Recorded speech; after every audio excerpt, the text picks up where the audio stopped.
Hello, is this thing on? Is this thing on? Does this thing work? Oh, looks like I'm live. I get to watch my own ads. Oh, I'm definitely live. I can see myself on my phone. Manuel Gonzalez is first. It's quite weird, like just watching your own live stream on your phone while you're actually live. That's probably just wasting everyone's time. How are we doing, Manuel? How was the trip across the border today? How was the queue getting out of Mexico on your way to work? And I guess if you're in Mexico, you're probably still up in the US right now, aren't you? If it's this time, so still at work or what's new? Today we're going to do a little track breakdown of Covenant, which is the last single that I released from myself to myself as a self-perpetuating present to myself. I really like this track because it's got a really classic 2001 Neurofunk feeling. I like the fact that it has a bass line and a melody in one. What else do I like? Oh, I forgot to get my beer. I'll get it in a minute when it's cold enough. Yes, Cobra's in. If Cobra's in, we can get started. Because Cobra is the number one disciple. So,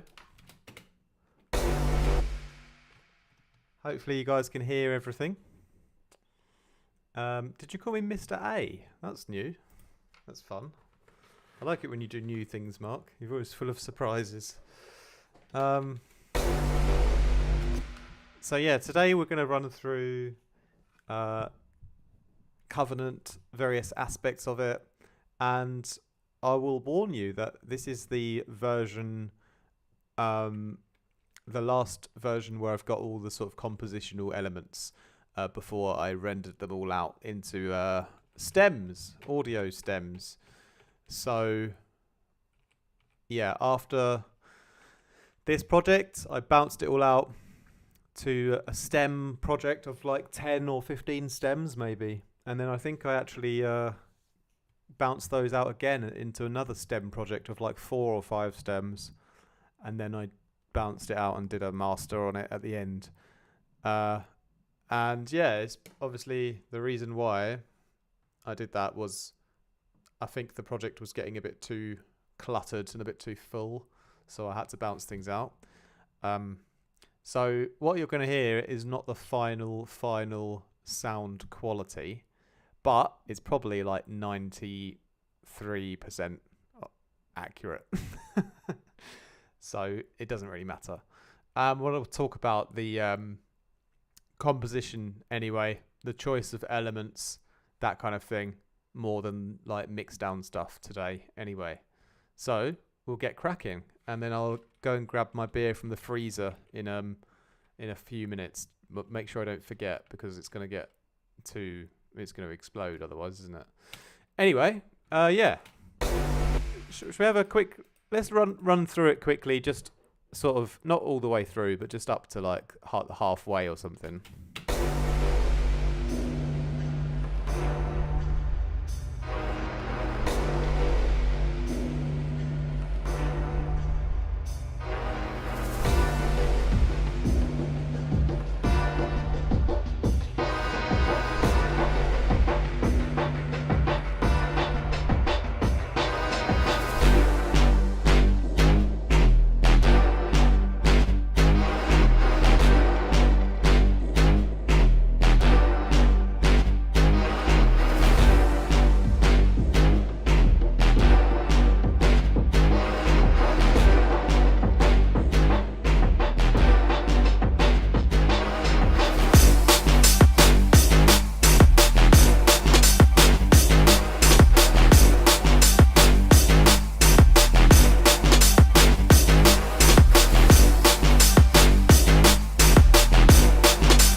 So there we have the main composition, really.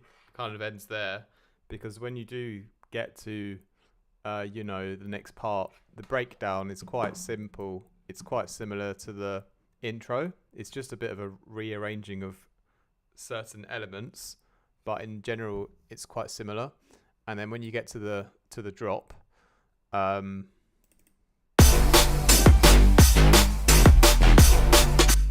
again, it's quite similar there, but it's just a few more gaps in the composition, actually. It sort of takes a few things out rather than going more extreme. It kind of just chills out a bit. And then here we've got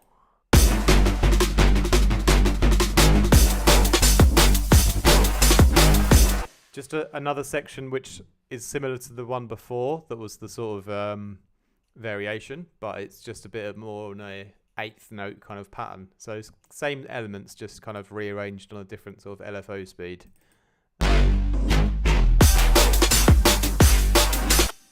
And yeah, there's something going on with this channel here. I don't know why it's sounding a bit phasey and a bit weird. Like I said, this was almost the finished version, but not quite, because it's the most recent one I could find. But I probably would have fixed that somehow before I bounced it out. Anyway, yeah, then it ends. So all of the writing was really the first half. The second half has variation in it, but it's not like, it didn't take that long to do the variation. So thanks, Darotum. He says, I like the white noise samples on your tunes. Cool. Yeah, white noise is the best thing to fill out the high end anyway, so got to use that a lot. So let's break down some of these groups then, I guess. So I've got Covenant up here, which is obviously, that's the main bass line. And I wrote this bass line on a live stream when you guys were watching out in Colombia, like probably in April this year. And then it was started out there on, and this was the sort of bass that I wrote on the live stream. And obviously I've bounced it out now. I'm pretty sure it's just a Vital preset with some distortion. What's up, Jamie Marshall in the house, my absolute G. How you doing, sir? Yeah, so the bass, obviously I already bounced it out, but it was quite a simple Vital preset with a bit of distortion. And what makes it cool is just the melody, I think.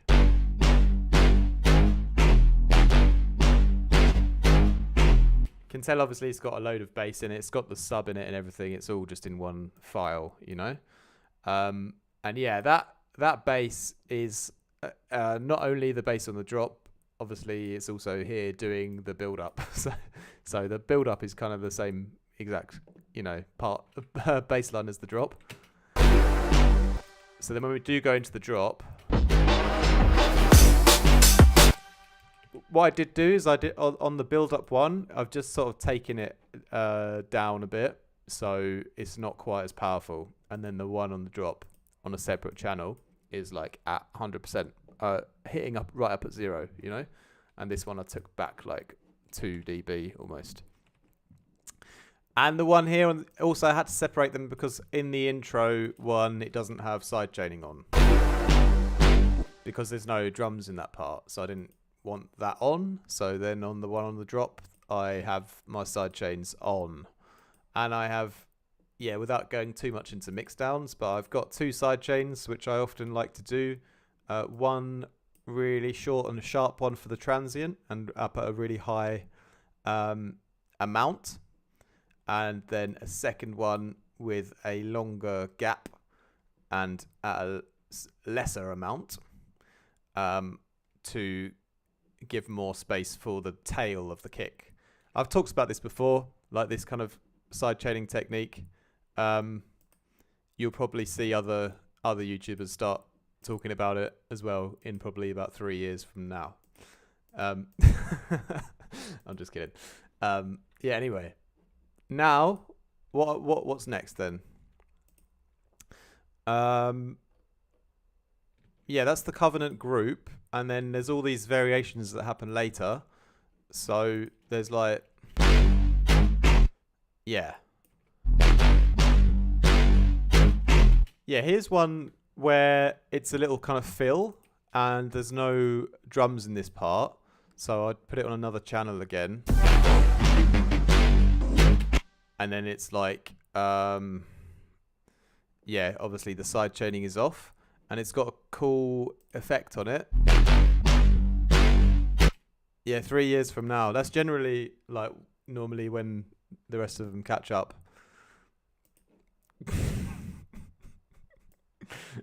I'm just kidding. I don't even watch any other YouTubers, so I don't even know what they talk about. 48% on the mix here on this ring mod. Yeah, the Kilohertz ring mod is lovely because it's just a cool. I don't know. You could use a frequency shifter or something, to add like a super high velocity, fast tremolo into the sound kind of thing, Yeah,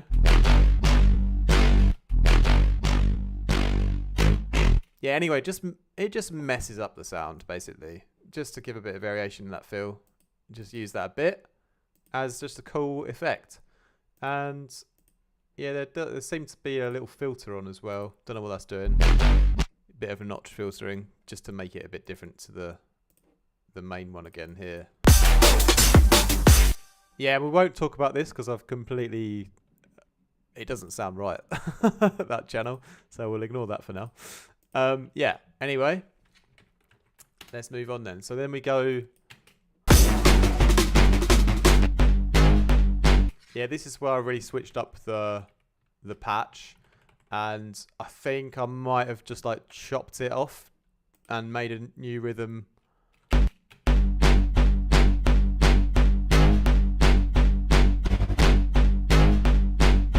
Yeah, I think I would have like sort of used the first bass and just sort of like chopped out short little hits from it and then like, yeah, duplicated them over. And there's these little sort of fast bits where I just sort of would have done like a LFO tool, like a fast LFO tool to give it a little bit of a sort of funky kind of thing that happens at the end of the bar, at the end of the 2 bars or wherever it is, somewhere in the middle.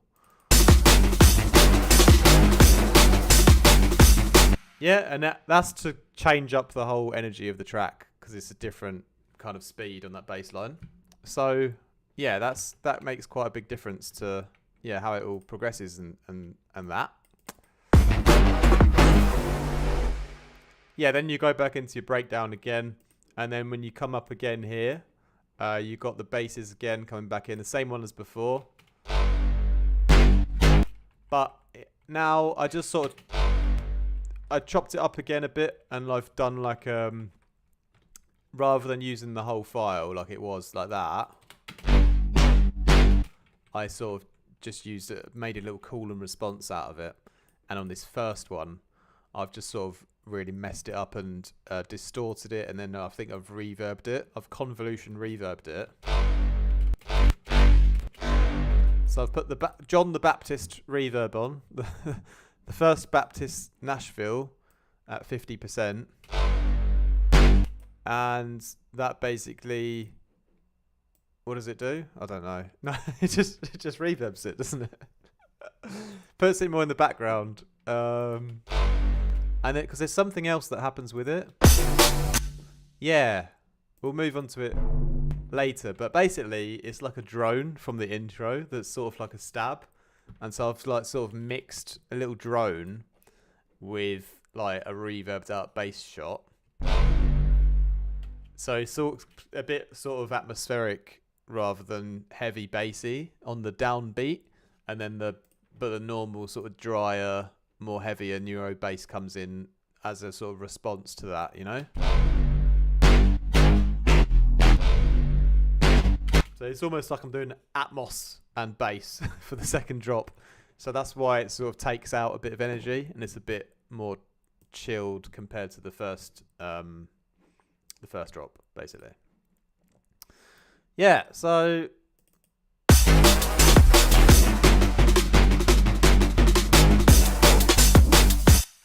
like I said, Ya Rasta, big ups. Big up yourself, Ya Rasta. Bumbleclot. You know, say. Say everything airy, man. Everything airy. I actually love Rasta culture. I was a big fan of Rastas when I was a little teenager. My parents took me to Jamaica on holiday when I was young, and I was a little bit of a wannabe stoner, and I was like, ooh, this is a cool place to go.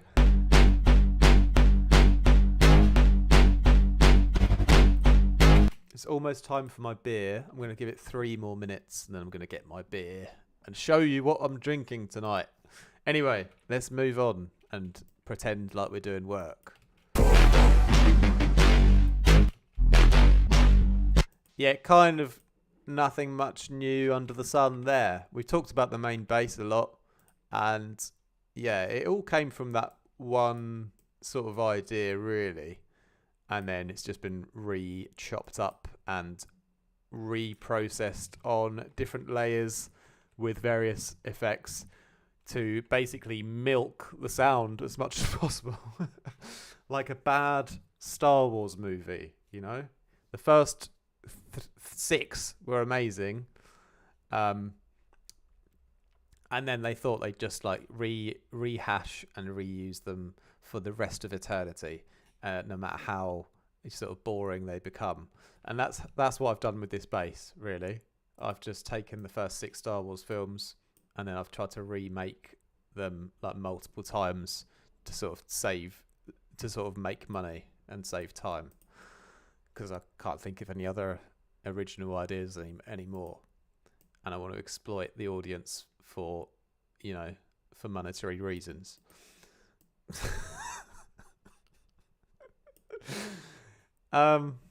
But yeah, because I liked it so much, the melody of it, that was already such an integral part of the whole song for me.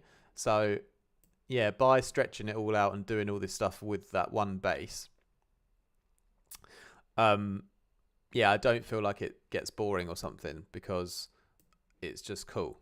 Because it's like really ominous, and all the things that keep the track flowing and interesting are obviously going to be the next parts, like all the background stuff that goes on. So let's move on to that then. Next, firstly, I've got to see what this is because it's not in a group and I don't know what that is. Okay, so this is sort of another, actually a sort of extra bass that also comes in to go with that first Covenant one. And it's another Vital preset from one of my old packs, and it's like a Neurofunk ARP kind of bass thing. And yeah, in that way it just sort of fit.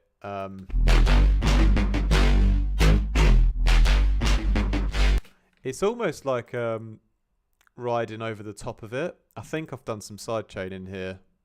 That's from bus 7. What is bus 7? I don't know what bus 7 is. Maybe that's why this is sounding terrible. Maybe it's sidechaining from the wrong thing. Yeah, there you go. The sidechain was wrong, I think.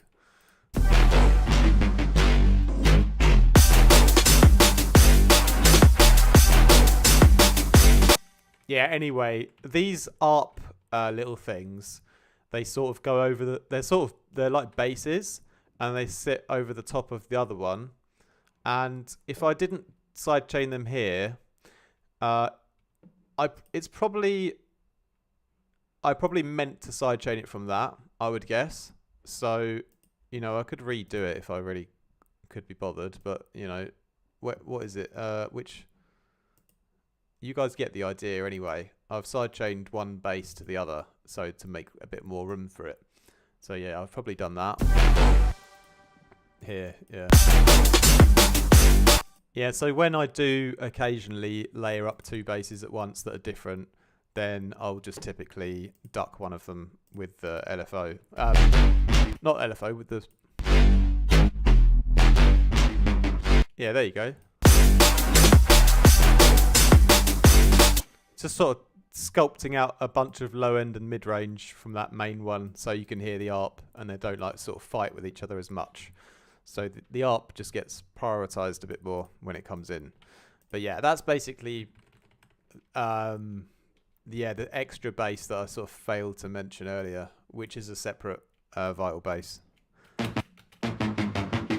And yeah, it's this patch that I made with this sort of pitch staircase kind of movement on it.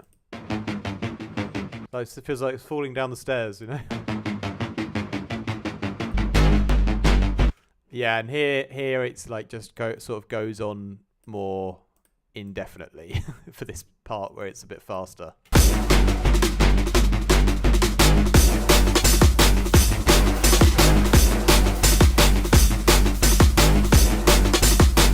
Yeah, and it's really sort of going along at the same time as the other bass.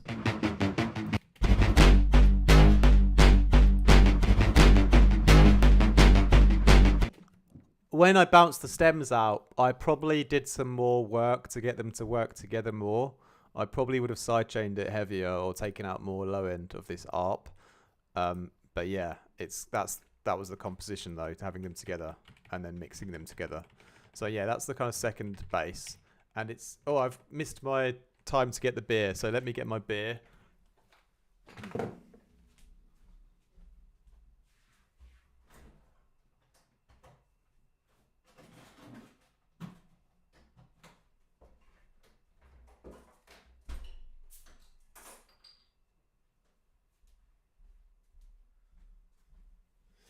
So, yes, we've got Greedo in the house, and we've got Quique Cruz El Borisatva. Yo, hello there from Orange County, California. Cool.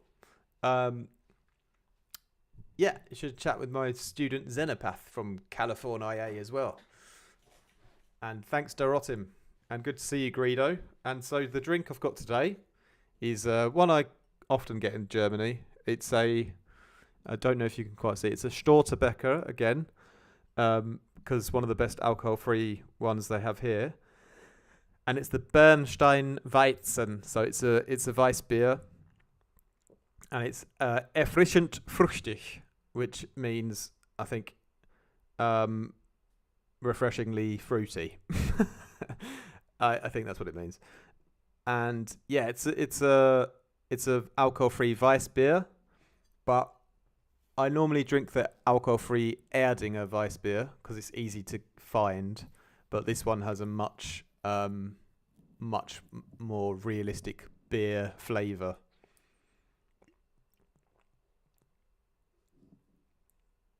So it's probably my second or third favourite alcohol-free beer that you find in Germany, I would say, in the top 3. And it's really, really cold just out of the freezer. And I didn't mess it up by leaving it in too much like I normally do. Then it goes all frothy like a slush puppy and it's horrible. So yeah, I'm going to keep that nice and close so I drink that perfectly before it gets warm.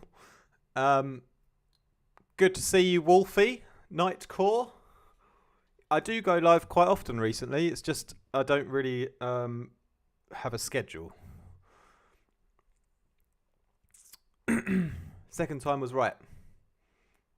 When I pronounced your name. Yeah, fruity beers for a fruity kind of guy. Question never thought to ask. How good is German? Well, that's a good question.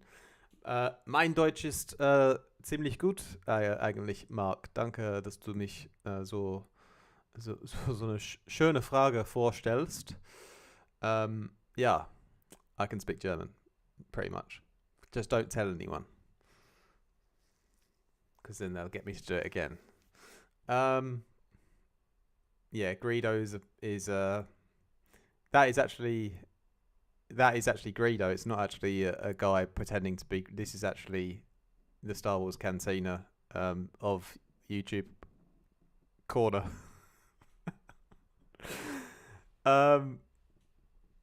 Yeah, mate. It's I don't have a choice but to be healthy because I've got a live stream to you lot, and if I was hungover, I'd probably be in bed. So there's no choice really. Well, that's a lie. If you go to my old live streams, I was drinking wine on a lot of them. To be fair, maybe we'll go back to that one day. We'll see. But anyway, Where are we? Next part of the groups. What have we got here?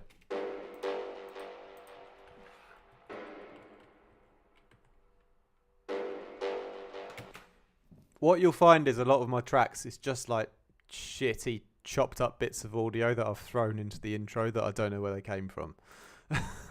So this is it's kind of like all it is basically bits of the main bass that I've like affected and reverbed and then brought to the intro. So it's the same sounds that I've used on the drop. So that's how it's so easy to make intros. You just take your main sounds and fuck with them a lot, and then that's fine.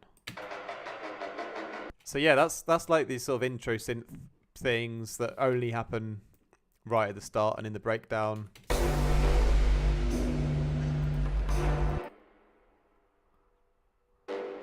They're not like the main drone element. They're sort of an addition on top of the other atmosphere stuff that happens. Like if we go down here later, I'll show you the drone and everything. But yeah, I wanted to show you this project because of the different sounds that I chose. Because there's quite a lot of like background stuff. It's all like the background details. This one is.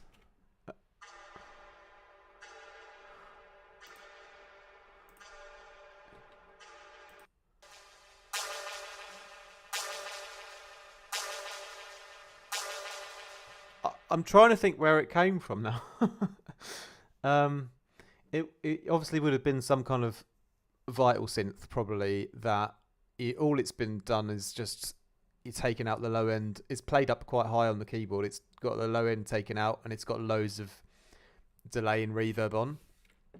And I'm just using it like it's called the NRG layer, which is basically me saying it's giving the background some energy with extra sort of high end. So it comes in like halfway through the first 16 bar on the drop, because at the halfway point I often like to introduce new layers to increase the energy. So this is one of the sort of background layers here.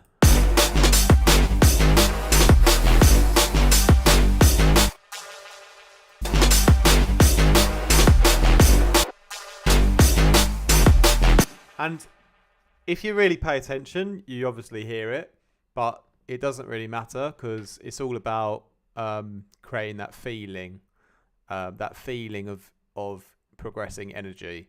And you don't really put your finger on what sound it is. It's just a sort of collective increase in energy through the background layers. So that's something that I always do, you know.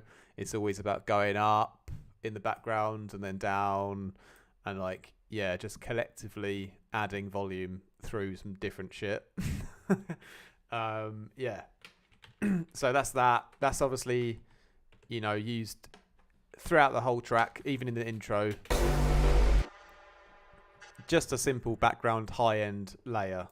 And yeah, on the group, you'll see the low end. It's all the way up at 400 and then probably again at 400 to really make sure there's no low end in. And yeah, I've sort of changed the stereo width a bit because it's quite a wide one. The kilohertz stereo, I love that to sort of make the sound more narrow if I've gone too far with the delays and reverbs. So it shows you like when it's red, and that's usually when you're just sticking out too wide. So if you bring it back, it's just gonna like make your mix down loads cleaner when there's nothing sticking out too far on the sides. Yeah, it's got a bunch of convolution reverb. Yeah, it's not the most like exciting sound, so we can move on. It's just a background layer. Shout out to Princess Leia. Anyway, we can move on to the drums. And big ups to Freshly Baked D&B. Thanks for joining. Yeah, let's do drums next then. I think I've been lazy and used a bunch of sample packs for most of this drum group.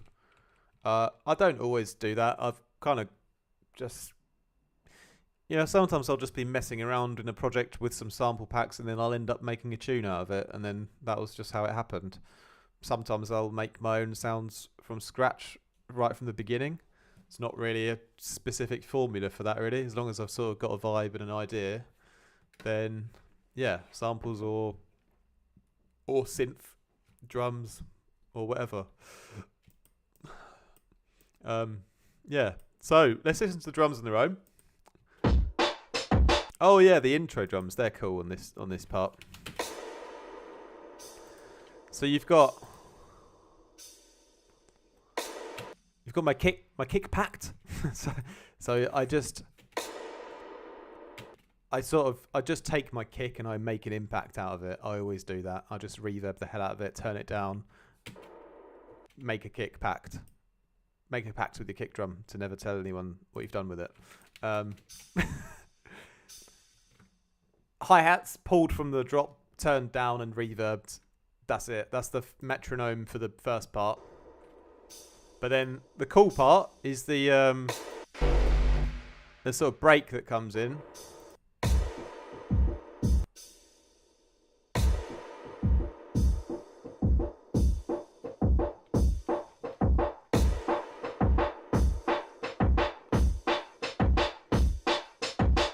And what I've done here is you can hear it's like overly distorted, and it sounds really cool when it comes in with everything else, you know?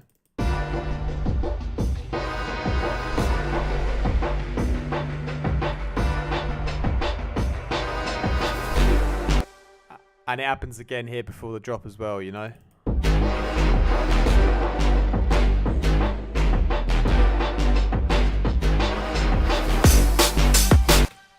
And so what it is it's basically a lo-fi, distorted, terrible version of the main drums. That's all I've done. Is I've taken my main drum group, bounced it out, destroyed it with distortion, and then filtered it to come up on a low pass. So that's what's giving it that effect. And then obviously you can see the file is like low in volume as well. So where I've over distorted it, you know, it's not bad because I've like turned it way down. And there's a low pass filter opening up on it. So that's why that's a cool thing to do if you're lacking. I've always done that in my journey, in my production journey. I've always done that. I've taken taking the whole drum group essentially and just bounced it all out like a lunatic, and then just sort of distorted it and made a new break out of it and all that, you know. Yeah, so you can mess with your whole drum group, is what I'm saying, like really nicely. Just bounce out your whole break and then do stuff with it and use it as a new layer. I do that a lot. Wolfie says, "Yo, was wondering, do you ever use Serum? And do you have any drum preset packs or free preset packs? Drum samples packs." Funny you asked that. I don't use Serum anymore. No, I used to, but I don't anymore. There's one sample pack on my website, which is the Neurofunk Toolbox, which is a general sample pack which has drum sounds in it, but it's got everything. It's not just drum sounds. But I'm currently working on a drum pack with a friend, which is going to take a while still, but we will release a drum pack in the future, definitely. Thanks for your question. Yeah. So, yeah, that's the intro drums. And then the drop drums. Let's talk about those. And they're super bright and loud and in your face. And a lot of that is coming from the Wings Fire, driven up the multi-band distortion plugin quite a lot with one of these modes, the tan mode for some reason. Driven it up quite a lot and mixed it in to give a silly amount of brightness on it. Cheers, bro. Yeah, I'd appreciate anyone that grabs my packs because it absolutely helps me in so many ways when people get them. So I really appreciate that. And yeah, I sort of, I came in the game with cheap Vital presets and packs. They were like €5 for a pack when I started, but I feel like the newer ones are getting a little bit better. So I thought I would. The newer ones cost a little bit more than the old ones did, but yeah. Either way, thanks for supporting. And this drum break then, yeah, like on the bus, like there's no magic really, just saturating the high end, probably too much. There's a filter which is just sort of automating. I guess at some point during the track, it's sort of in the transitions, it sort of low passes everything a little bit. That's it really. Talking about the layers then, I've actually got an interesting layer here, which is the convolution layer. So yeah, so what I've done is I've bounced out the whole break pretty much again, same way I sort of bounced out the whole break to make this intro thing. I bounced out the whole break to make like a background reverb version of the drum group. So it's already been I bounced it out already with full convolution on, so you can hear and see that it's like completely just the sides. It's not really if I put on what's it called, the kilohertz stereo, you'll probably see it's even too wide. Like I've probably gone too far with it. I probably fixed it in post. Or maybe I didn't, but anyway.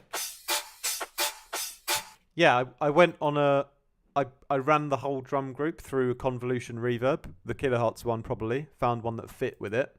And then this whole convolution reverb layer just sits in the background, taking out the low end, obviously. It's nice and short. It's not a long reverb. It's just a convolution short one. And that sits on top of all the other.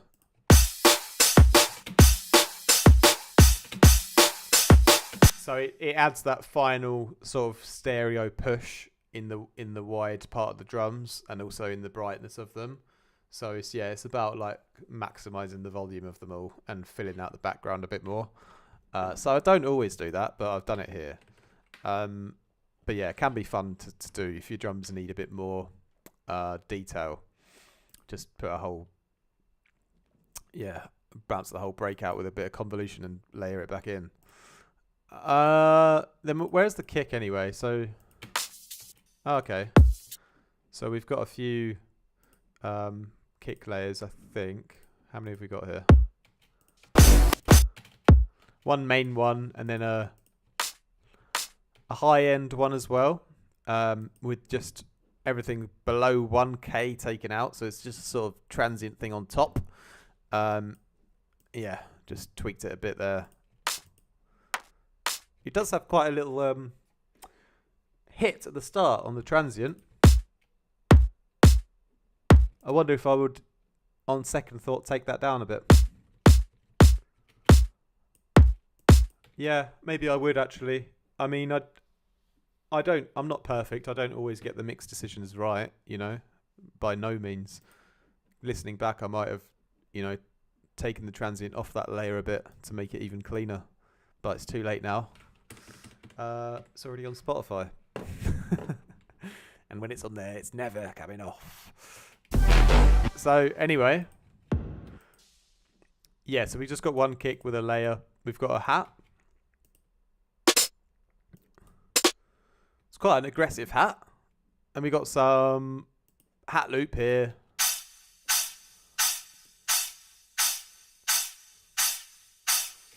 Nice reverbed out kind of open hat. We've got some extra cymbal stuff. We've got like what's this one?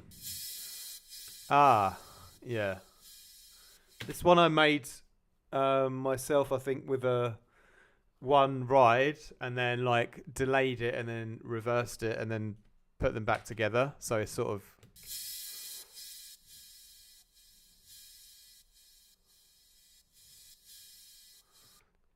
a side chain to the kick as well.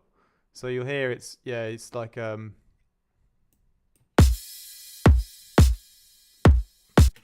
it's got that dynamic feeling because it's side chain to the kick, and yeah, it just goes on forever basically.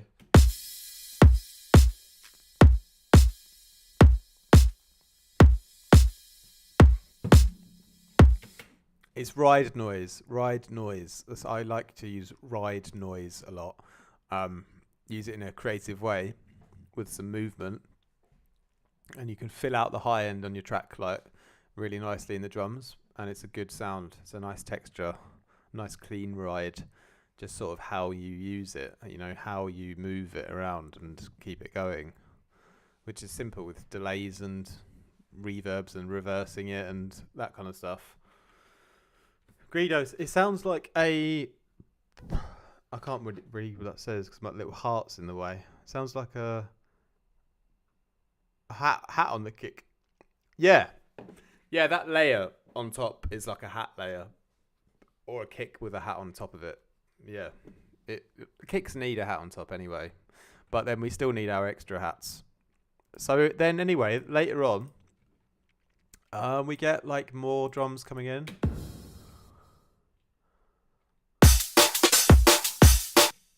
There's a cheeky percussion loop.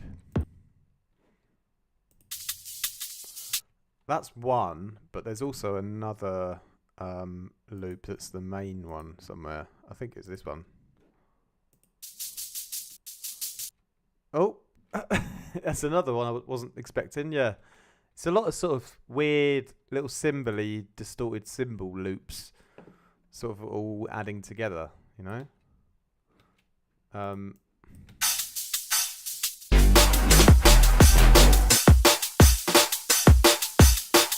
yeah. So what I'm doing, what I'm basically trying to do is bring in more tension on this section. So the way that I'm doing more tension is by more content.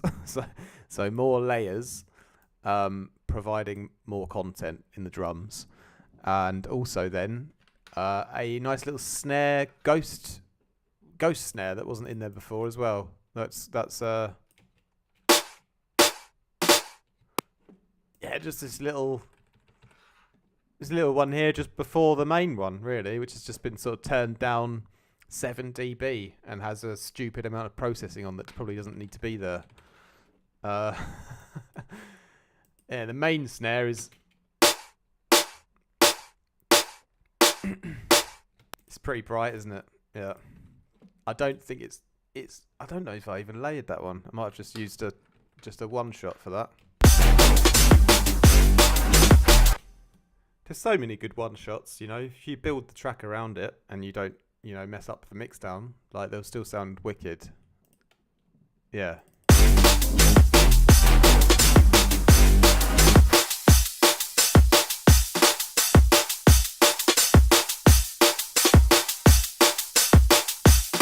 Kick is really nice and low and punchy. It's really one of the best parts about these drums, to be fair.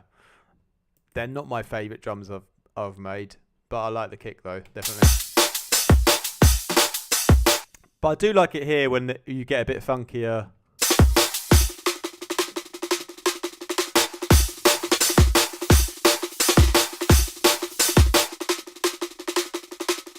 Just a cheeky percussion roll loop sample, nothing crazy, but it just adds a lot of speed in this part here where you've got the bass sort of changing.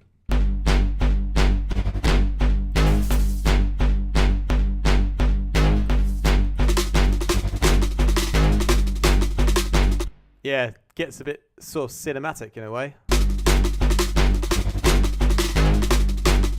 They were a nightmare to mix those ones because they just, I don't know, it was like just awkward as hell to mix them in. I've used a Baby Audio Magic Switch on these, which I can't remember what that even does. I think it's a chorus, I think I've had to sort of chorus them to fit them in somehow because they were just sort of not really fitting in with anything. shape the transients, chorus them a bit, a bunch of EQing to try and get them to work. Because quite a lot of layers in the track, that's the problem. So you have to like mess with a lot of stuff to get it to fit in sometimes. But yeah, generally all the drums, like, that's the sort of group that you've got, really. Like, pretty much one snare sample, kicks just one sample with a layer, and then you've got like sort of three main sort of cymbal and hat layers, and then a couple of ones that come in that are sort of extra new ones, and then you've got some little like sort of extra percussion loop as well. That's basically it. I wasn't like really I wrote this one quite quickly, to be quite honest. I wasn't like going out of my way to create a mad drum group like I have on a new track I just finished today, which has got a much more detailed drum arrangement that I've sort of spent a lot more time on. I sort of did this one with a lot of loops and was quite, fast about it. Yeah. Yeah, that's basically it. Again, then, like I said, I bounced them out and processed like the drum group afterwards a bit more as well.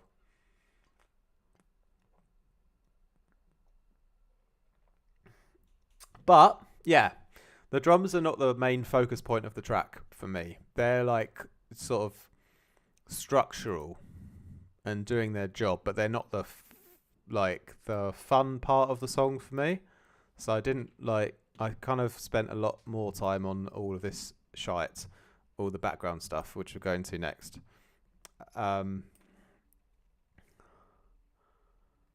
Deborah is coming. Debo. Who's Deborah?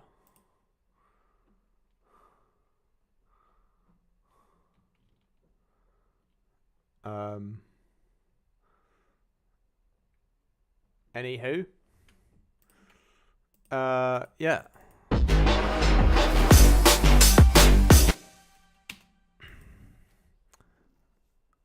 What we've got next then? What can we go into next? The drone.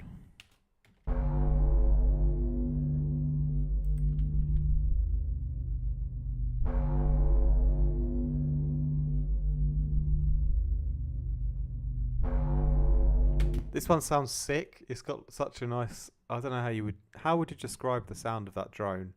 I can't remember how I made it, but it sounds like a spaceship gong metallic thing. I don't know, it's weird. I like it a lot though.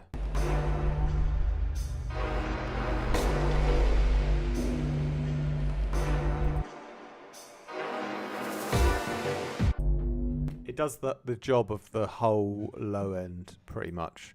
So I've only taken out the sides on an EQ, but I've left all the lows in pretty much. It's all like low end rumble. That's what a drone should do anyway. But yeah, so that's the drone.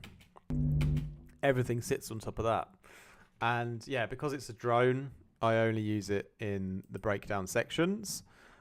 And then I use it here, like I mentioned, on the second drop as like a weird impact sound here, which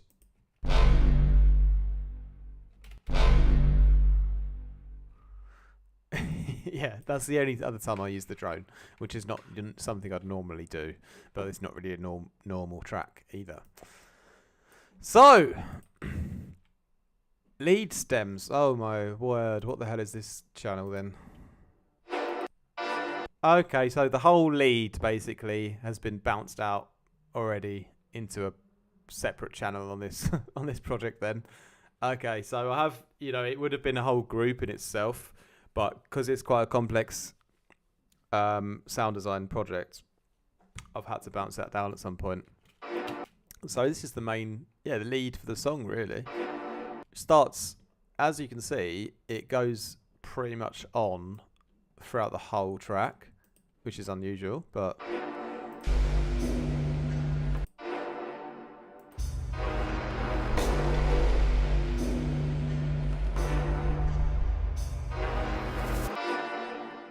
So yeah, it's really nice synthy but organic, bit distorted, bit soft as well though. It's like, you know, it's quite a soft part here.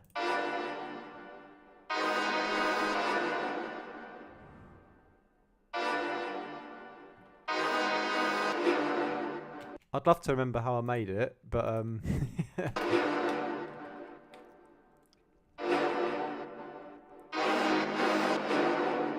just using semitones and that really, you know.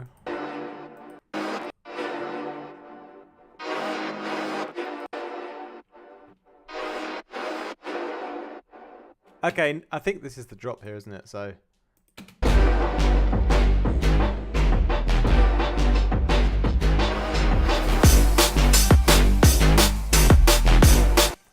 you'll see on the drop, the file, like, they're kind of a bit quieter because I already bounced them out as a group. And so the ones on the drop, they also have LFO on them as well. You can hear the LFO kind of cutting in there.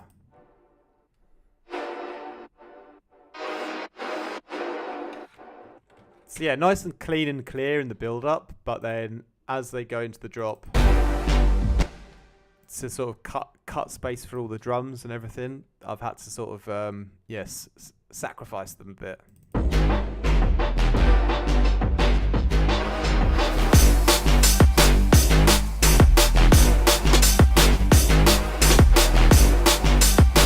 Yeah, but they really run through like the whole song, which is quite mental.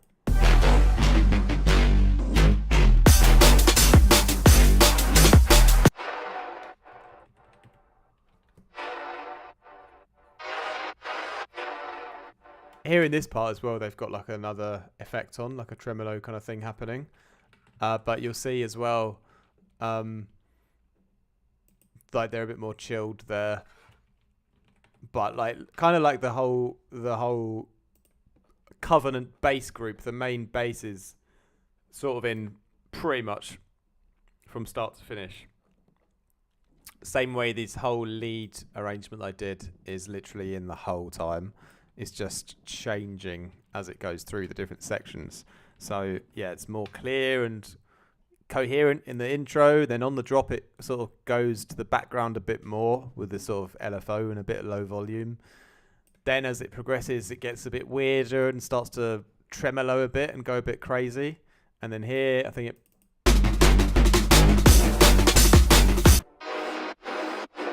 kind of goes back to the normal version, just sidechained quite heavily. And then, yeah.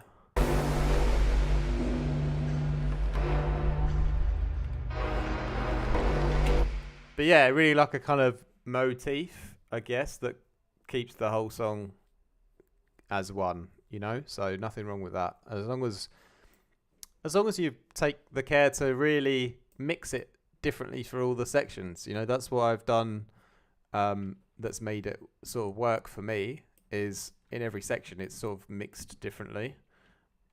Yeah. And yeah, that's all done before. So let's move on to the next group then, which is the demons, which are a big part of the song. So all hail the demon squad. And the demons are a cool sample I found on Freesound or something like that. And yeah, just some guy talking into his microphone that I sort of reverbed out a lot and then chopped off the little bits that I liked. And then, yeah, it changes here. This is on the drop, I think, yeah.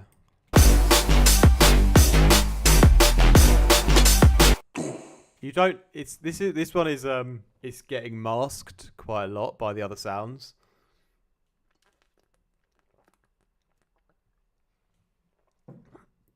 So technically not the best mix down work right there. But it's a background layer anyway, so I don't really care that it's being sort of masked at this point.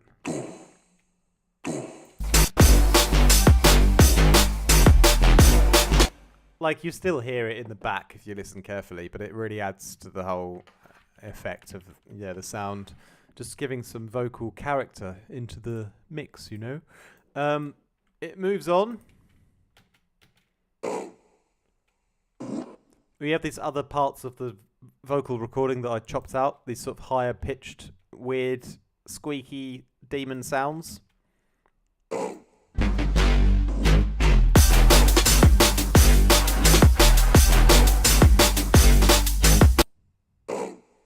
I kind of imagined like the Covenant from Halo as well. You know, the game. They're like the bad alien race, and so these kind of sounded a bit like them when I heard it, and I was like, "Oh, that's perfect."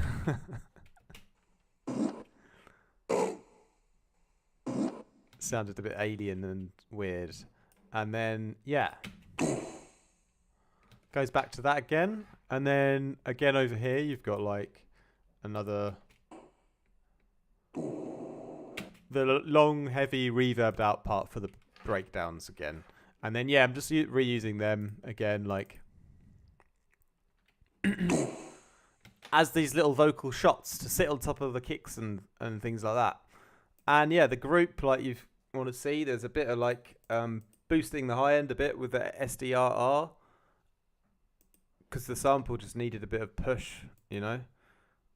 Just sculpting out some low end, side chaining it a bit to the kick, adding high end reverb on it, sculpting out more low end, and again, because it was sort of getting in the way of the bass quite a lot, but I wanted to keep the mid range of it in, so it was a sort of fine balance on how much low end to take out. But so that's basically that part. We can move on to what are the choir stems then? Interesting. Right, okay.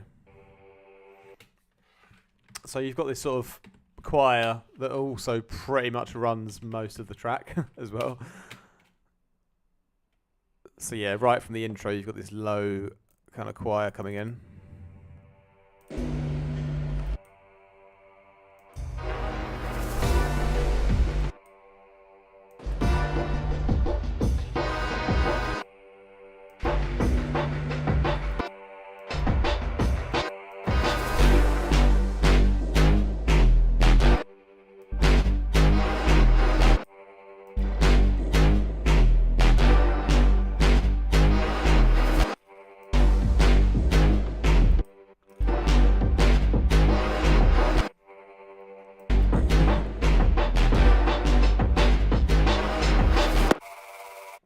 So, it was a whole group. Low choirs, higher choirs, all this kind of nonsense. Nonsensory, just like what you guys are talking about in the chat. Anyway, the high part, you've got all this low choir nonsense, the build-up. And then for the drop, we have the higher choirs. So here I've really just messed with the file. I could probably tell you what I did just by listening to it. I've taken that choir, taken all the low end out. I've run it through distortion with some sort of fuzz. I've LFO'd it, and I've probably put some sort of tremolo effect on it as well. And that's a high-end energy layer, like I kind of did already with the one from before up here. This energy layer, right, that comes in. I know this is getting a bit mental, how much background stuff that I'm talking about, but that's what makes the song, really. That's doing the same kind of effect as what this one is, but this one's in sort of the whole time. So that's providing the high-end energy to this whole drop,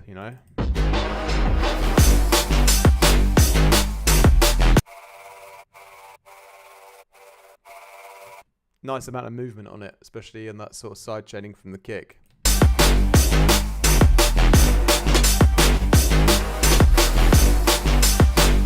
And that runs through, most of the track. I dip it out here.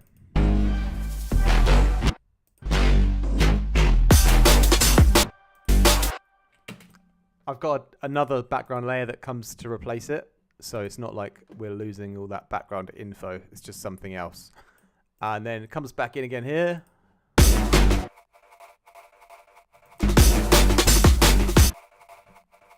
been chopped differently to kind of fit with that rhythm this time, though. You know, so it's quite a lot gone into the rhythmical aspects of the background layers, so they sort of line up with everything else.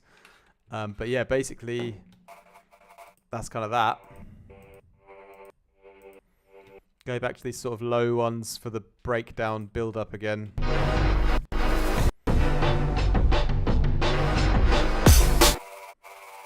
Back up to that high, bright, distorted one for the drop again to fill out that high end a bit and give some energy. Okay, so yeah, nothing crazy. Any kind of choir, you know, virtual instrument will work. Just sort of how you sort of process it.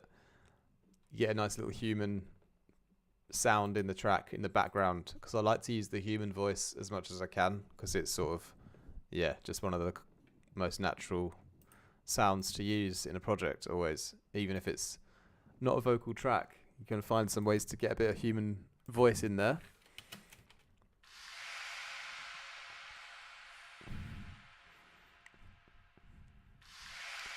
Some nice atmosphere splashes there. I don't know where they came from, but that's not really why I was looking at this group, because this is where the organ is now. Yeah, so one of the main concepts for the track was like a bit of a religious context, hence the word covenant, obviously. So I thought I'd get some like church-related sounds in as well. So obviously the organ is the main one. So I found, I don't know if it was a sample or where I got it from.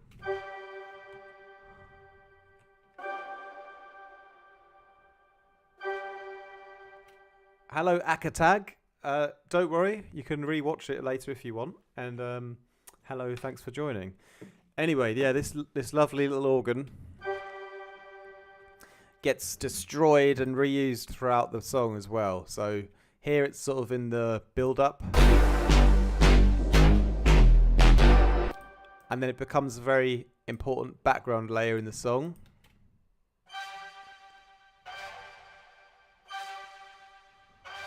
So it really is, you know, a big part of the whole movement of the track, you know. If I take out the drums for a minute.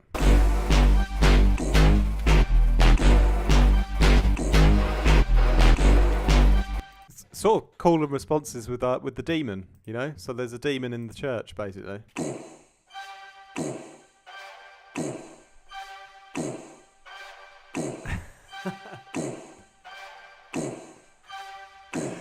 It's the battle of good versus evil, you know. It's the demon versus the church organ. So here we go.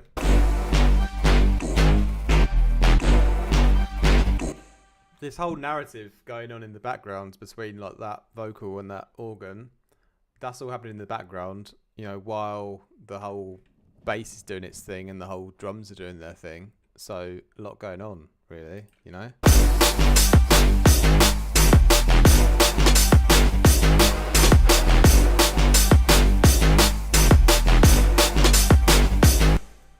Do you always sometimes mix into the limiter? No, it's always the same, bro. Just clipping the audio. Just always clipping it at 0. No, I don't really use limiters. I just clip it and turn it up beforehand if I want to turn up the volume. Yeah.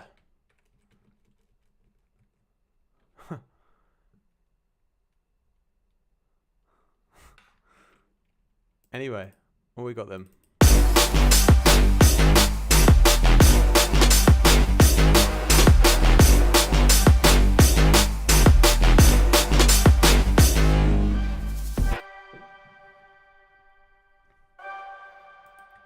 Bit more of the organ again in a different context for this part of the song. And then over here.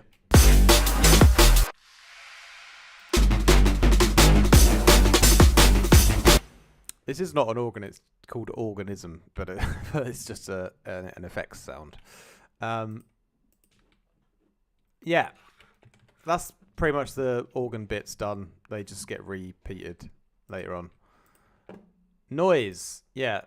Someone mentioned they like the white noise. I guess maybe this is what they were talking about. But yeah, we have...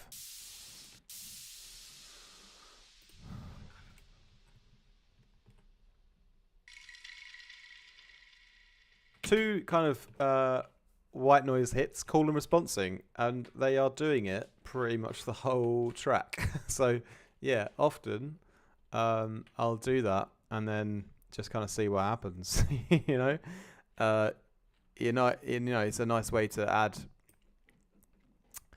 more impact to the grid, and the right parts.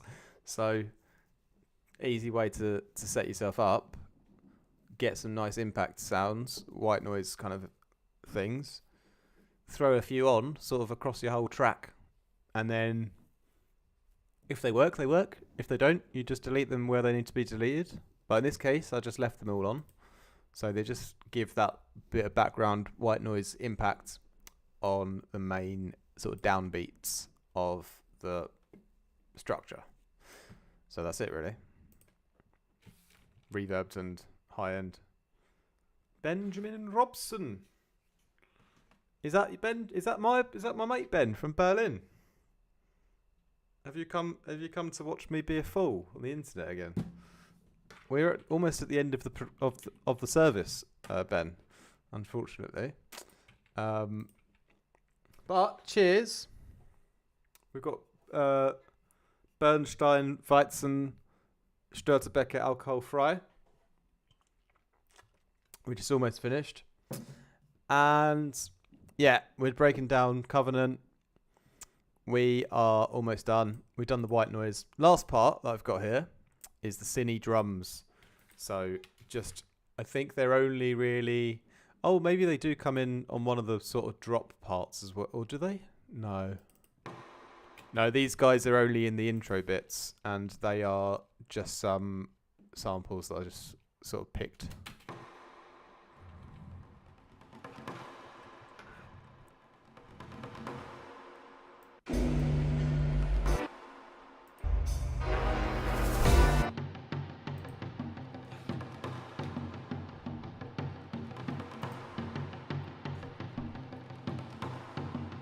I mean, anyone with Contact or whatever has a similar sound, used in a lot of intros in D&B, I think. Just being lazy and using loops again, really, here.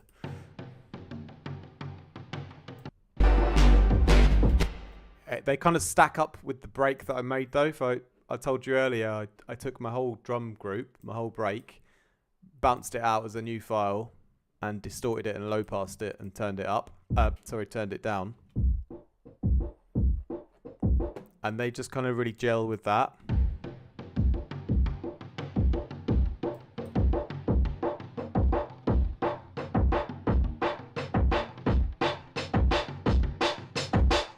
So yeah, they give this bit of high end as well, like where that drum break is sort of, really filtering from low to high.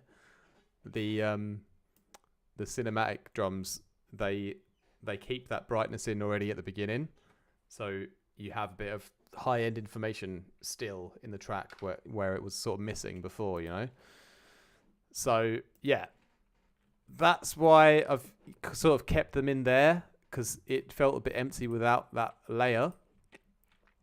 But as you see, there are many many chaotic layers. But for me, the main parts of the song, like outside of the classic, bass and drums, obviously you've got the main bass, which does fill out the whole spectrum already.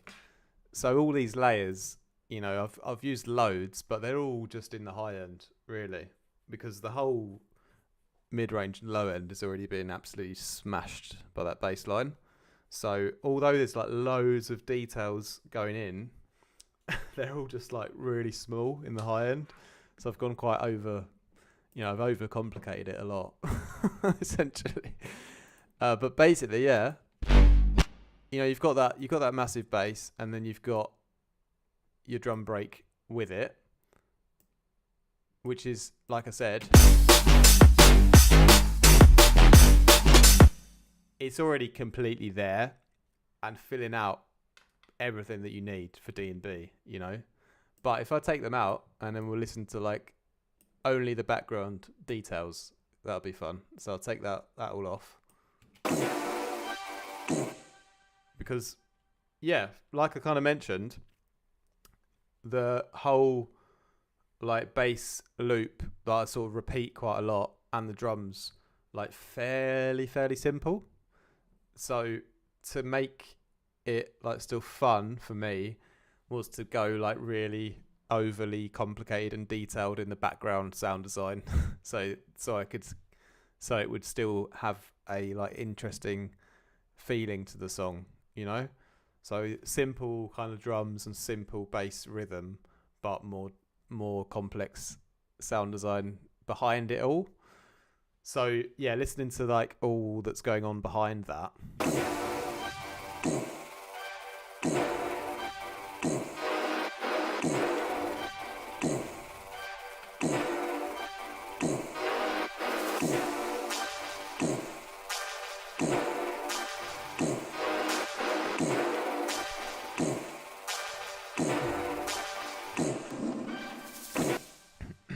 So obviously, like we kind of already brushed over the elements already, but the lead.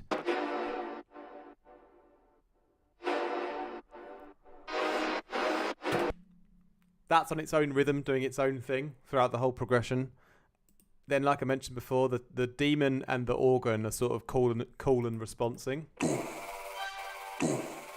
I need to mute one of these layers here. Yeah. So they're having their own little fight. Their little Neo versus the Agent Matrix battle they're having with each other. And then you've got the background, like the high energy layer that I call it, which is this one, which is the choir, which is just sort of sustained high-end noise.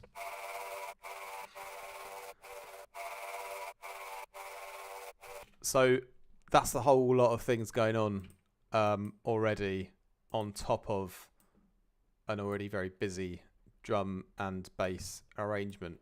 So that is how sort of overboard I went with the details in the background on this track.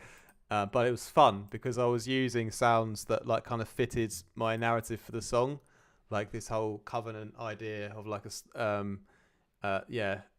leaning into concepts of religion and concepts of aliens and like a sort of good versus evil battle of demons in a sense with church organs. So having that sort of narrative or concept in my head before like writing the song helped me to pick out those sounds, and that's what made it fun for me to write, because I was like, let's get a weird little demon sound. Oh, I managed to get that to fit. That's cool. Let's get like a church organ.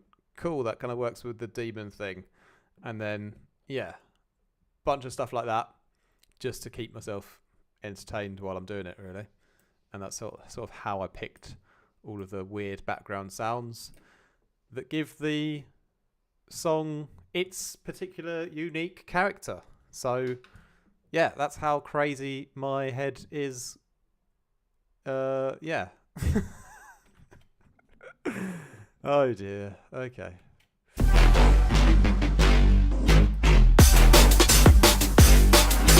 Well, you guys go and listen to it all on Spotify again and spike the algorithm for me after this stream, won't you? Go and have a listen and think about what you've learned. Oh dear. Yeah. That's all. I think I've sort of covered everything. Like I said at the beginning of the stream, this is like the project that wasn't really the final version. It's just the sort of most recent compositional version I could find, where all of the sounds are sort of still separate, because I did sort of go on to bounce them out as stems and reprocess them a bit more to get it to be finished. And yes, Ben, let's definitely catch up soon. That'll be great. Blips as well, thanks for joining. And yeah, that's pretty much it for the Covenant breakdown.